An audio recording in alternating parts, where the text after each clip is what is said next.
Green Mountain had once been a bustling trading post formed during the ashes of the apocalypse. Its owner, Grandfather Archon, was a fair and kind man, a remnant of a time when such qualities mattered. He promoted trade and the exchange of goods among survivors, and his market square was filled with the diverse wares of various vendors. However, there was one unyielding rule within Green Mountain's walls. No weapons were allowed.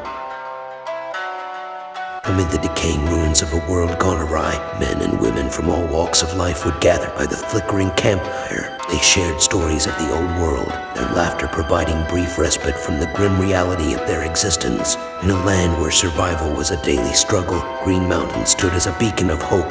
The scent of various meats, including bear meat, sizzling over the campfire would waft across the trading post, teasing the senses of those who had scrounged for sustenance. Without hesitation, the succulent meat would be passed around, and for a fleeting moment, all would be well fed. But amidst the shattered remnants of civilization, an unseen darkness loomed. Some did not agree with the kindness of Grandfather Archon, and terrorist attacks grew alarmingly frequent. An unknown entity had unleashed horrors upon the land, turning former military strongholds into death traps filled with poisonous gas that brought swift and agonizing death. The Black Market, as they came to be known, was the sinister hand behind these atrocities. Grandfather Archon, once a familiar face among the people, became increasingly reclusive.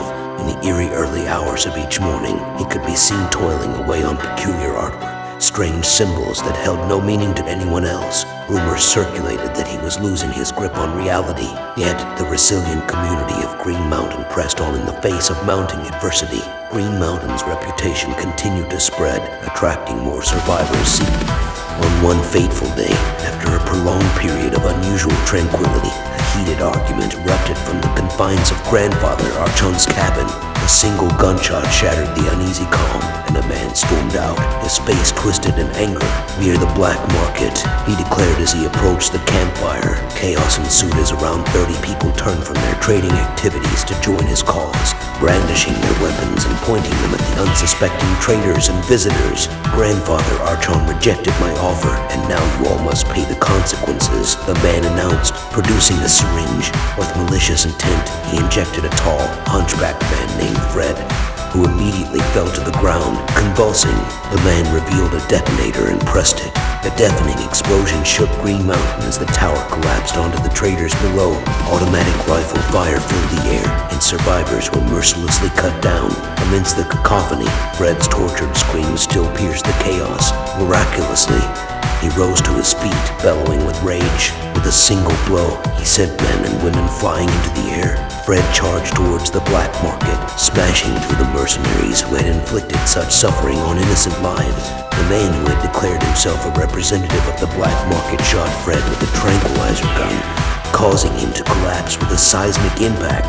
As the dust settled, the man surveyed the carnage that had consumed Green Mountain. He put down those of his team who were beyond salvation and gathered a few survivors. Load this one up. The admin wants him, he ordered. Then the man headed to Grandfather Archon's cabin, but it was empty. The battle had ended, but the war raged on.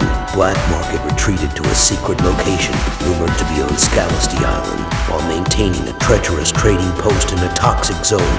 They offered powerful weapons to the survivors of Chernarus in exchange for bricks of cannabis. As they handed over the bricks, they delivered a chilling warning. Military areas are off limits, the Black Market representative declared with a menacing tone. Anyone who ventures there will face our wrath. We shall continue our attacks with gas bombs, and there will be no escape. Grandfather Archon had vanished into the night that day, and Archon was born.